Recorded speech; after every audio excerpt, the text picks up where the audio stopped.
Power లేని పవన్ కళ్యాణ్కు లెక్కలు కూడా రావని, పొత్తులు సీట్ల కేటాయింపుపై పవన్ చెబుతున్న లెక్కలు చూస్తుంటే ఆయన రాజకీయ అజ్ఞానం బయటపడుతోందన్నారు మాజీ మంత్రి ఎమ్మెల్యే వెల్లంపల్లి శ్రీనివాస్. గడప గడపకు మన ప్రభుత్వం కార్యక్రమంలో భాగంగా విజయవాడ 30వ డివిజన్లో వెల్లంపల్లి పర్యటించారు.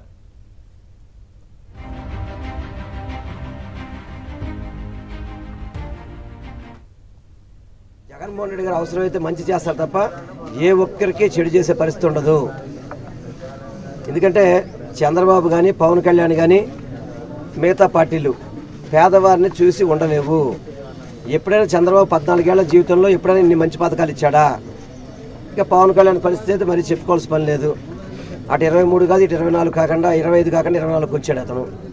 మళ్ళీ తెలివిగా చెప్తున్నాడు 24 ఎమ్మెల్యే సీట్లు అంట, ఎంపీ 3 కలుపుకుంటే 21 సీట్లు 40 సీట్లు వస్తున్నాయి నాకు అని చెప్పని. ఇంత లెక్కలు ఎవరు తెలియదు రాజకీయాల్లో, ఇంత లెక్కలు ఎవరు చూసుకోరు. మీ ఎన్ని ఎంపీలు అంటారు, మీ ఎమ్మెల్యేలు అంటారు తప్ప ఎంపీలోంచి ఎమ్మెల్యేలు లెక్క పెట్టి ఈ ఎమ్మెల్యేని కలిపి ఈ సీట్లన్నీ నాయి అని చెప్పిన మగోడు మన గురువుగారే, మన పవర్ స్టారే. ఎందుకంటే ఇంతవరకు ఈ లెక్కలు ఎవరు చూడాల. దాదాపు ఈ దేశ చరిత్ర ఎన్నికల్లో ఎమ్మెల్యేలను కూడా ఎంపీలను కూడా అందులో ఎమ్మెల్యేలు లెక్క పెట్టి ఈ ఎమ్మెల్యేలు కలిపి ఇంకా నయ్యో రేపు ఉదయం ఏమైనా కంపెనీస్ వాళ్ళకైనా ఓ 25 సీట్లు వస్తే ఈ ఎమ్మెల్యేలో ఎంపీలు గెలిస్తే కనుక ఆ 7 సీట్లు కూడా దీన్ని కలపమంటారేమో, కంప చేసి కలిసి మాకు ముఖ్యమంత్రి చేయమని అడుగుతారేమో.